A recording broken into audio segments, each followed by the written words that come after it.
grandiloquent, grotesque et irrévérencieux sont les premiers qualificatifs qui me sont venus à l'esprit suite à la vision du Dracula de Luc Besson, qui fait déjà beaucoup parler, beaucoup couler d'encre, beaucoup d'avis divers et variés sur le net, dont maintenant le mien.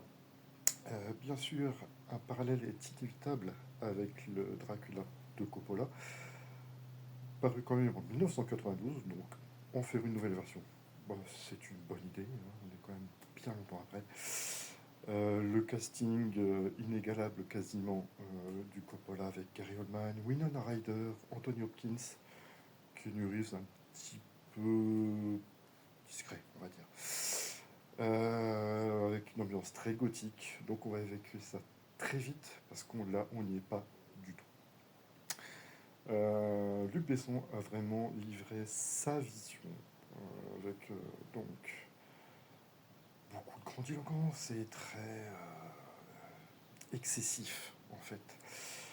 Parfois proche du ridicule, on le frôle, on n'y est jamais totalement, à mon sens. Les acteurs sont quand même aussi relativement bons. Hein. Dracula, Caleb Landry Jones, inconnu de ma part au bataillon, qui livre une prestation très excessive parfois, parfois des tonalités romantiques. Il donne vraiment de sa personne. On va pas reprocher sa performance, qui est globalement dans le thème du film. Van Helsing, l'excellent Christophe Valls, ou Valls, on prononce.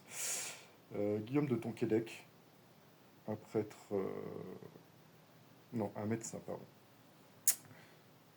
Dans le ton habituel de l'acteur, très un petit peu pince sans rire, un petit peu décalé, un petit peu qui apporte une petite fraîcheur quand même au niveau du film.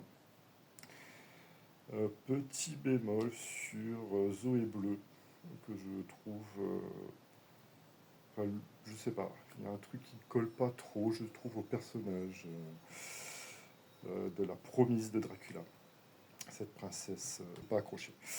Après, je comprends l'affiliation pour Besson, c'est la fille de Patricia Arquette, qui l'a fait jouer dans Le Grand Bleu, comme vous le savez tous. Bon, j'ai peut-être pas été très très convaincu. Donc, pas d'ambiance gothique, pas mal de clichés. Bon, on est dans un film de vampire, ça colle. Beaucoup de... comment dire de, parfois des incohérences. Bien sûr, l'abolition totale des distances, France-Roumanie, voilà, claquement de doigts. Des choses qui sont vraiment incohérentes. Une fête foraine avec des crêpières électriques. On est quand même Paris de l'exposition universelle 1189, je crois, de mémoire, je vais pas noter. Des décalages jour-nuit, des plans faits crépusculaire face à un plan de jour, retour, plan crépusculaire, retour, plan jour. Clairement, Luc Besson s'en fout. Mais bon, c'est pas grave. En fait, tout est fait pour le visuel. Bah, ça pète, c'est pas très cohérent, mais ça pète. Donc, on apprécie. On n'apprécie pas, bah, choisissez votre camp. Le film est très découpé, c'est vraiment très, très haché par moments. Ça donne un peu de rythme, ou ça cache un petit peu. Des fois, ça sert un peu de cache-misère dans pas mal de choses. Là, écoutez, ça donne du rythme au film. Les très très bonnes scènes de bal royaux où Dracula cherche sa promise. Ça, voilà, beaucoup de choses vraiment qui sont impactantes visuelles. C'est pas très grand guignolesque, il n'y a pas forcément beaucoup de sang. Bon, c'est pas très grave, moi j'aime ça, mais c'est pas le cas de tout le monde. Des décors qui sont vraiment excellents. De- Parfois des petits trucs, des petits bugs, enfin que je trouve un petit peu au niveau des effets numériques, bon, qui sont pas tous très très réussis, mais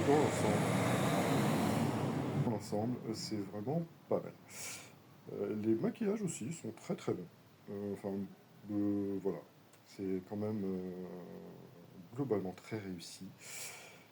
Que dire de plus? Les cadrages, tout ça, bon bah c'est Luc Besson, c'est quand même, on n'aime pas. Bon, voilà. Moi j'ai quand même plutôt apprécié la vision. Au niveau de la musique, bah, Danny Elfman, bon bah pas de reproche. C'est dans le thème, ça colle, c'est voilà, c'est très agréable dans le film, ça donne du rythme ou ça n'en donne pas. Enfin, voilà. Après, le romantisme du film est quand même assez parfois, enfin voilà, c'est excessif, c'est poussé, un peu poussé, c'est un peu trop.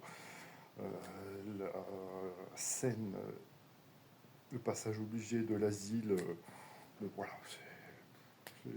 mais tout est cohérent, tout est dans le, tout donne cohérence au film, en fait, qui donne un tout global. On va rejeter, on va pas rejeter, ça reste quand même un film qui est hautement recommandable. Je mettrais genre une petite note entre 4 et 5 sur 7, plutôt 5, parce que franchement, c'est fun. Voilà, un Dracula fun, sans être ridicule. Voilà, enfin, c'est ce que moi je l'ai senti, c'est du Besson, c'est français, la plus grande trahison en fait. Paradoxalement, ça reste.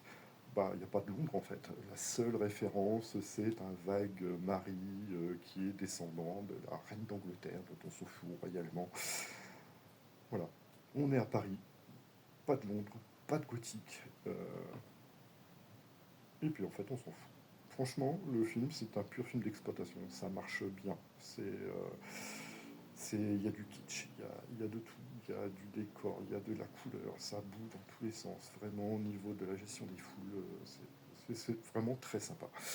Donc franchement, j'ai été surpris. Le côté Luc Besson, Bram Stoker, Dracula.